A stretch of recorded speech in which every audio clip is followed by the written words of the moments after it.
presents Starbound Studios starring Maggy Martinez and the Hot Seat Interview. Richard Writh is running for lieutenant governor for the state of Georgia. Welcome, Richard. Good afternoon, everyone. Thank you, Maggie, for having me. I'm excited for this conversation.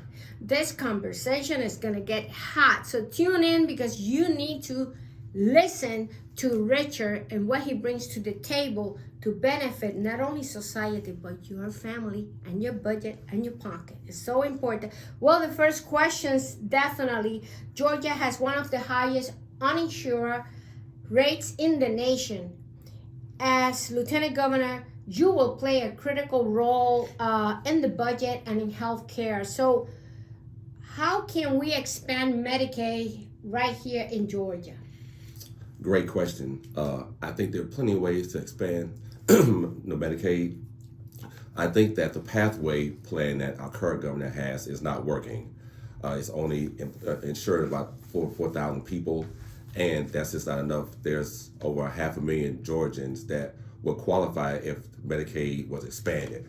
And so we're going to have to be really innovative because of the Trump administration cuts to Medicaid. Well, don't forget to tune in every Thursday at 8 p.m.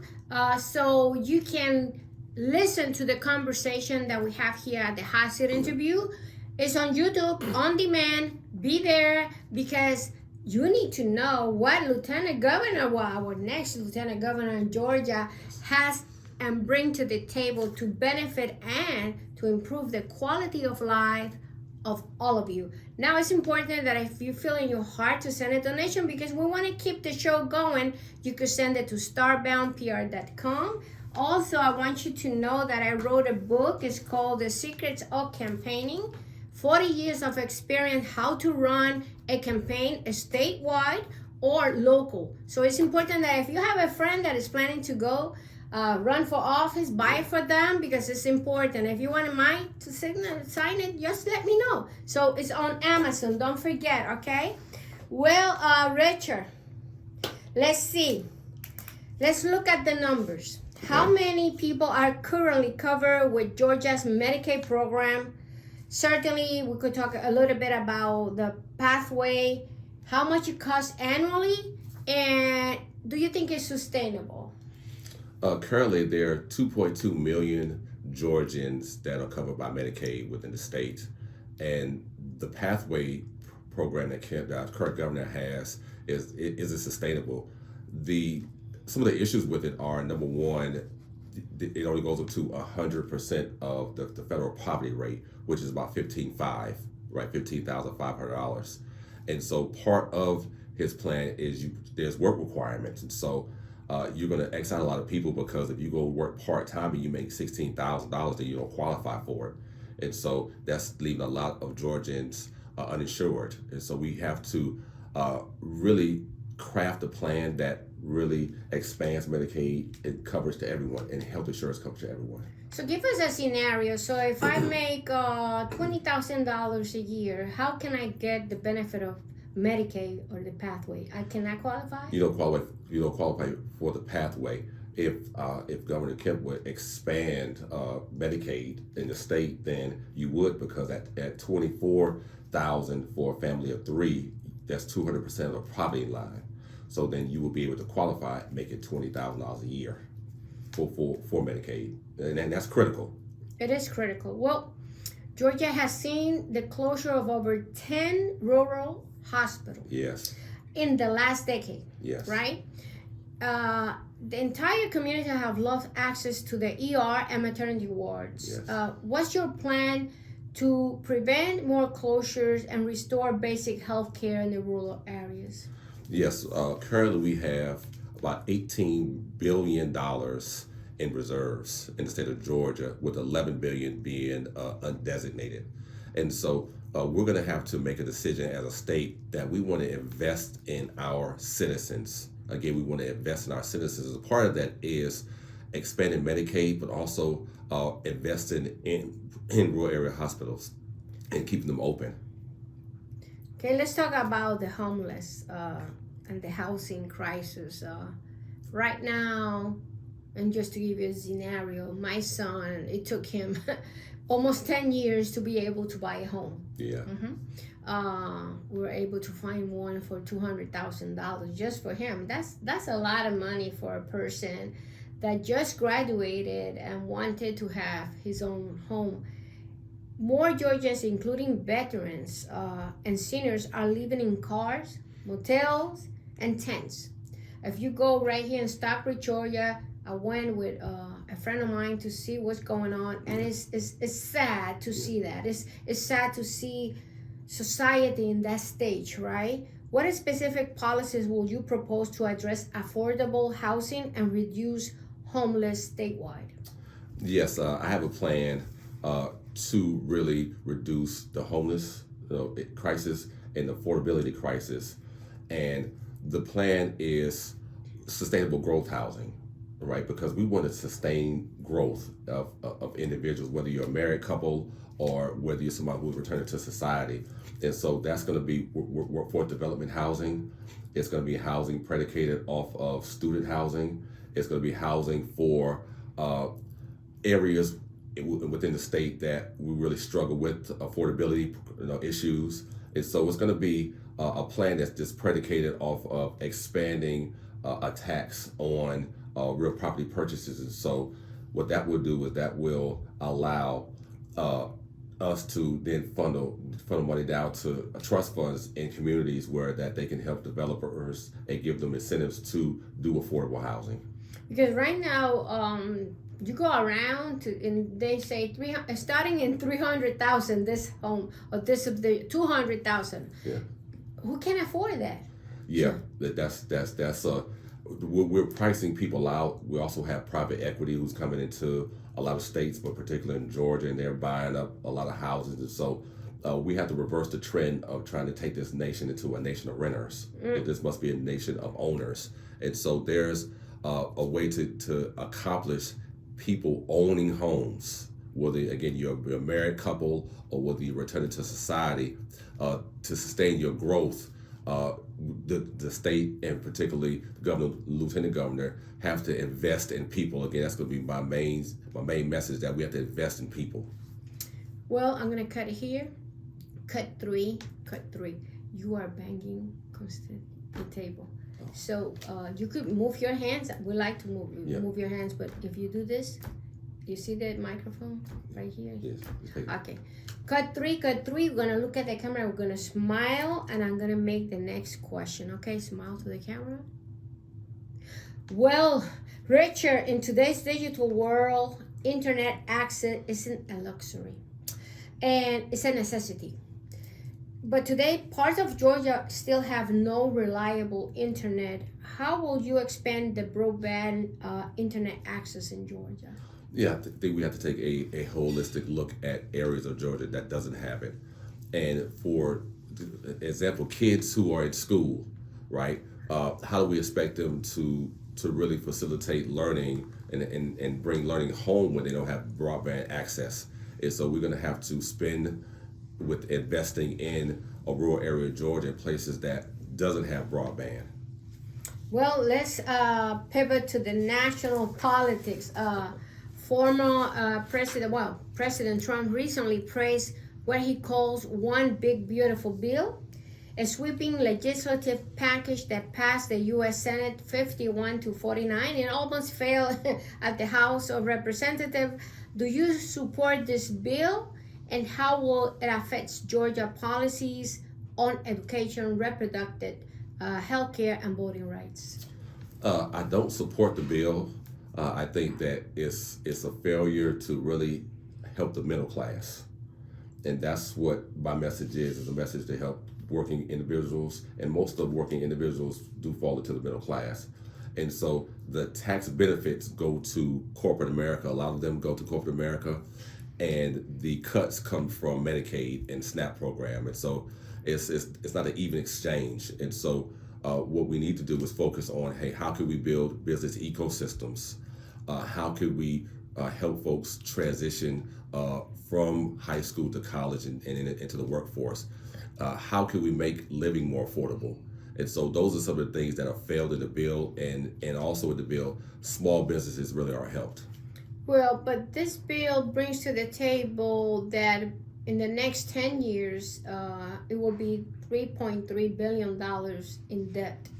So our grandkids will be paying for this. What is your take about the beautiful bill and how much money they're going to put into it, to this budget? Yeah, it's growing debt, and so that's not what President Trump ran on. The $3 trillion of debt over 10 years is about $3 billion a year, and so again, that's not what he campaigned on.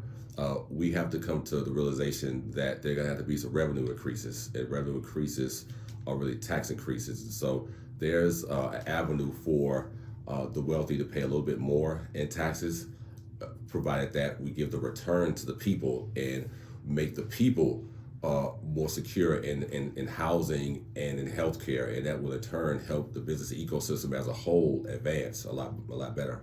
Well, he with this bill, he basically expand or made the tax that he presented in 2017 permanent. Yeah. And this benefits mainly who? It benefits mainly large companies, and the reason why it does is because the majority of them have international operations, right? A lot of the TCJA that was passed in 2018 was predicated off international taxation. There's some state and some federal issues as well, but the majority of it was we're going to tax international income at a lower rate. And so that offset means that there's less income coming in. So to balance a budget, you must take from cost. And so you went in and looked at Medicaid in a sense that we're going to cut it severely. And so you're passing the cost on to the states. And so the states, being a official in the state and one that's going to have a large responsibility in crafting the budget, we're going to have to really look at how we invest in people and how we're doing with the reserves that we have and also with the revenue that we're creating in the state of Georgia. But do you think the beautiful bill brings to the table help for the working families? Some, not in a holistic way that really helps working families. Yes, there are going to be tips, no tax or tips up to $25,000, but it doesn't do anything for expanding the business ecosystem for a person who's looking to be an entrepreneur. It doesn't really focus on middle wage earners in the country, and so the bill struggles overall. And the hideous part about it is that you extended the TCJA tax cuts, which accounts for about $4.5 trillion over 10 years, while cutting about $2.5 trillion from entitlement programs. So that's not an even balance, because you're still going to be at best case scenario at $2 trillion to the national deficit. So in reality, what he promised is not possible. Not in the current bill, though. It's not possible in the current bill. You're going to have some revenue raisers, which means that you're probably going to have to go up on the top 1%, go at least to 39.6 pre TCJA. You need about a 25% corporate tax rate. So there are ways to get there, but I think that the bill doesn't do that, and that's it's going to be hard because again we're adding debt. Well, there are also been growing concerns about Trump's political interfering in state matters, including legal and policy debates in California. You're going to be a state leader. How will you respond to presidential overreach? Do you believe Georgia's decision should be protected from partisan influence from Washington or Mar-a-Lago? Yes, of course it should. There's federalism, right? And so the federal the federal department, they have their rights, and we have our rights as a state. And so I don't believe in federal overreach at all. And so the state should be allowed to craft policies that help the individuals in their state, because we're closer than at the federal level. And so when there's overreach, we'll push back, right? We have next year's Attorney General's race, and so we need to elect an Attorney General who doesn't mind fighting back against any federal overreach. Well, let's ask you directly, what does democracy mean to you in 2025?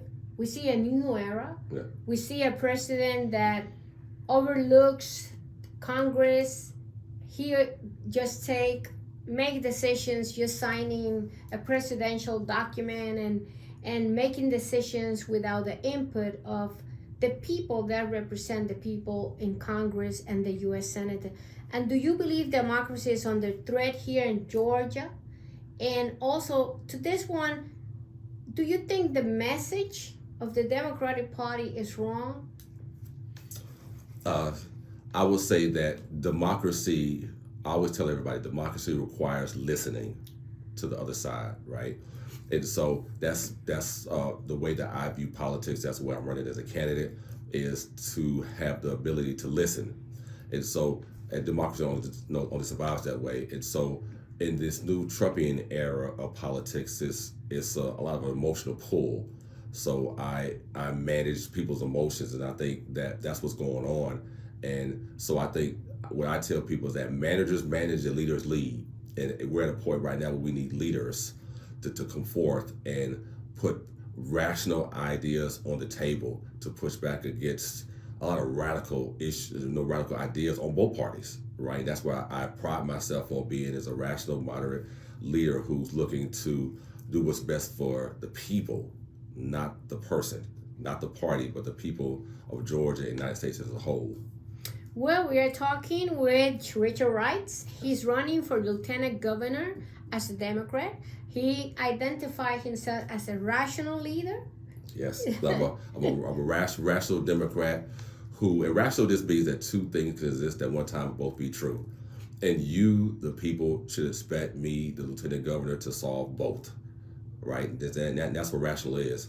And so I'm excited about that. I'm excited about tackling policies with the viewpoint of you in mind. And so as a party, I think that's what we're going to move towards, is policies that really affect families, that really affect you as the voter. And it's critical because you're important. You're very important. Well, this is the man I think we need, because he's a CPA, right? And yes. I ask people all the time, what does the Lieutenant Governor do? And I get all type of wild answers. Wild answers. So somebody told me that the Lieutenant Governor, he lieutenants the governor. I said, okay. Then I got one person told me that I assist the governor. Then I asked, so like an executive assistant? And they said yes. I said, okay. And then the last one I got, really, this broke the straws back. The person told me that I get donuts and cake for the governor. I said, hold on, wait a minute, I'm important too. So yes, I am a CPA, and the only constitutional responsibility that the Georgia Assembly has is to pass a budget. That's the only one they have.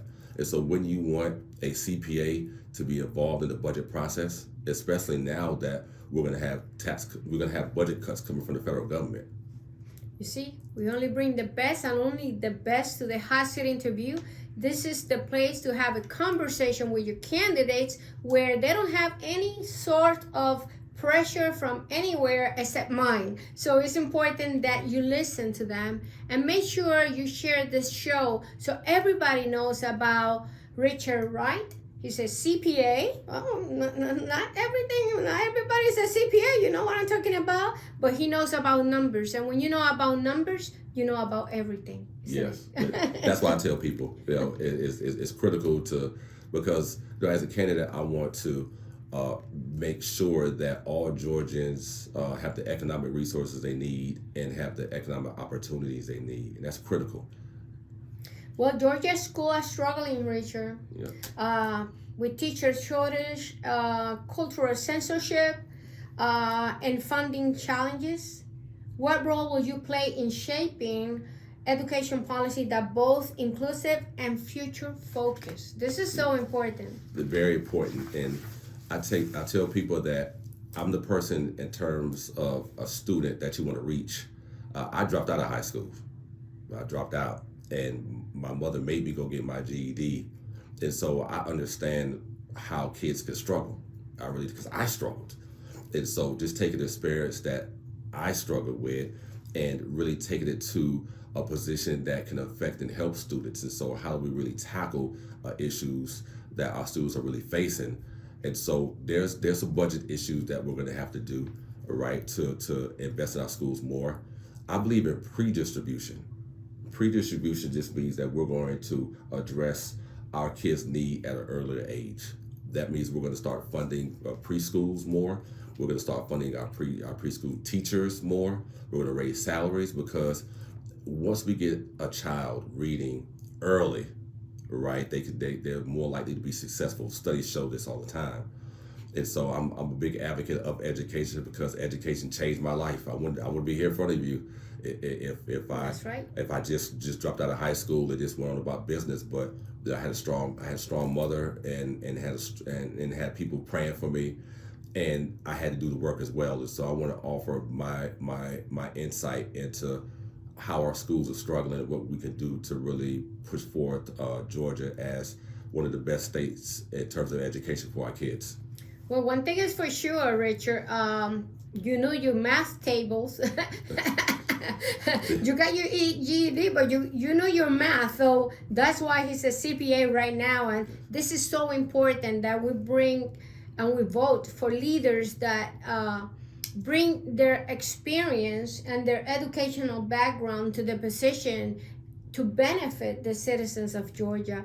Well, public safety is a top concern, especially in Atlanta, but so is justice reform. How will you improve law enforcement, reduce crime, and still address concern about mental health, which is something that we just put at the back burner, community trust, and incarceration, mass incarceration? What's your take about that, Richard? Yeah, Georgia is in the top 5 in terms of percentage of individuals, citizens who are incarcerated. And so we have to take a holistic look at this.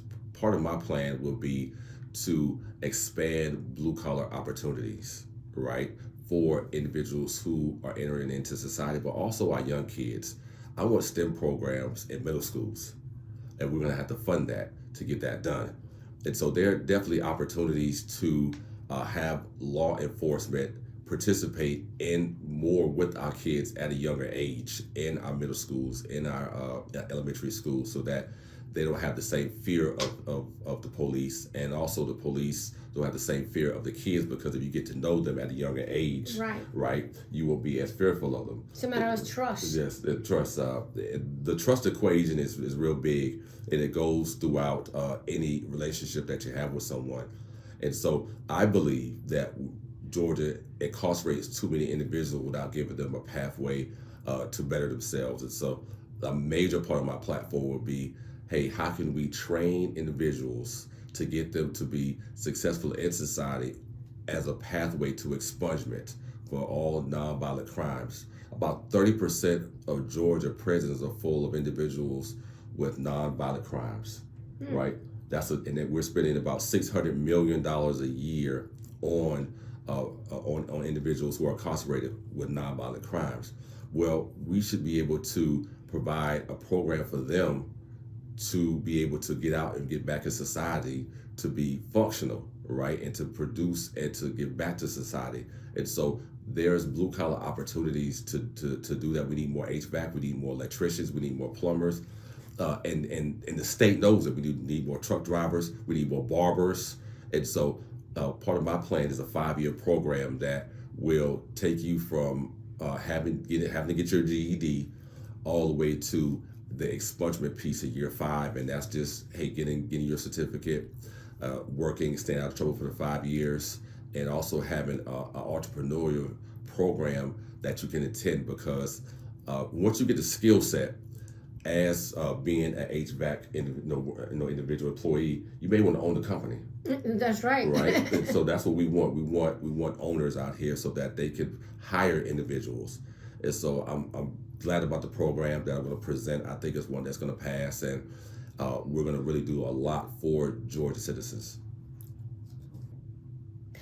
Richard, oh my goodness. Small businesses and agriculture are vital to Georgia's economy, but they taking a hit, especially with immigration, because now we don't have people to work the land. What's your economic recovery plan for agriculture, especially for rural businessmen, farmers, and the Main Street businesses? Yes, just being the CPA, I understand small business. I think we need to take a look at farmers. Well, I'll touch on the farmers first. Tariffs are what the current administration has used to kind of to try to level the international playing field in terms of deficits and trade deficits, right? I think that there's an overreach by the Trump administration.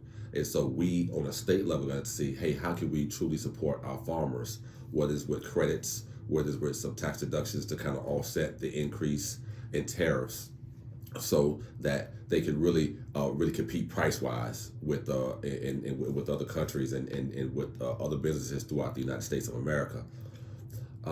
When it comes to Main Street, I think that we have to separate small business from large business, right? Mm-hmm. There's not as a party, I don't think that we stress this enough. What's a small business? Is it someone 250,000 and under? Is it 5 million and under? Once we identify, hey, this is our policy on small business. The small business is 250,000 and lower. Well, those businesses are what? Cost sensitive. Yeah. Right? Because again, they're only making 250, so you are worried about cost increases. And so just being able to address one cost that we want to really help small businesses with, and that's payroll. Payroll. Right. What about licensing? What about insurance? Why they have to treat my business as a big business when it comes to insurance? That's another thing that we have to work with. Yeah, we have to. The tort reform bill is one that was hopefully it will lower insurance costs. I don't believe it will, because insurance companies are kind of insurance companies, and so lowering costs I think has to be done in a different avenue with a different vehicle for insurances. And as far as, again, go back to small businesses, most small businesses are really cost sensitive, and so one of the larger expenses that small business has is payroll, because we want small businesses to do what? Hire people, right? That's the goal. We want them to hire. We want them to be able to get to a level where they can hire. And so if Georgia was able to say, hey, let's tackle some of the employer tax costs for a quarter or two, well, then the small business would have that much more capital to invest in the small business to help it grow. Well, Georgia is 6-week abortion ban. It's one of the strictest in the country. Yes. Will you support repealing the ban or adding exceptions for rape, incest, the threat to the mother's life? What role will you, as Lieutenant Governor, play in protecting and restricting reproductive rights? It will play a big role being the president of the Senate, and I think the 6-week abortion bill needs to be repealed, and I think that we need to go to something that is much more, I think, beneficial. Just, we're not going to agree on this issue, right? Abortion, right? This abortion issue, you have Catholics who are 100% against it, and you have individuals who are for no abortion, pro-choice. And so we're going to have to come to an agreement, I think, as a nation on the federal level. But as far as Georgia goes, I think that we could have a model for the federal level, and I think it needs to be expanded out to 15 weeks. That's going to be something that I'm that's something that we have to revisit and consider, because that's the main problem that we are having with all these cases of women that die in Georgia. We got 2 cases, and the last one, she was already brain dead, and still they didn't want to do the abortion. That was not okay, but it is what it is. Well, Richard, look at that camera and tell people why they should vote for you for Lieutenant Governor of Georgia. Yes, I think that. Let me say thank you, Maggie, for having me here. Let me use my manners. My mother taught me. It's a pleasure. Thank you for having me. Citizens of Georgia, I moved here in 1997 with my GED. I moved here to be a rapper, right? And so no one signed me. Right. And so my mother taught me to go into college, and I ended up going to school to get my undergrad, my grad degrees. I'm a CPA, and I also attended Georgetown Law School. And so I believe that through my personal experience as matriculating through life, as someone who came down here with a GED or who worked for 625 at the airport, to someone who's a CPA and who's learned and also worked at Big Four, that I have the life experiences to do the job. But Also, I believe I have the disposition to do the job, and that's a very important move forward. We're in a time where politics has become toxic. Yes. People stop listening to people, right? And so someone must come forth with a message that resonates, that can get people talking again, and so that we can pass legislation that benefits you, not just the politicians, not the party, but you, the citizen. And so that's my mission, is to be a rational voice in the room, to always represent you, not myself and not the party. Well, we spoke with Richard Wright. He's running for Lieutenant Governor for the state of Georgia. He's a CPA. Yes. It's important because if we know numbers, we know a lot of secrets out there in the tax code.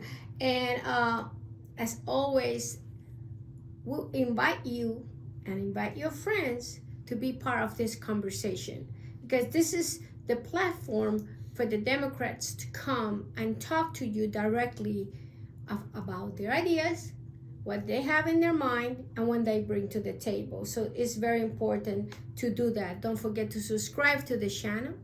And Maggy Martinez, the Hot Seat Interview. Until next time.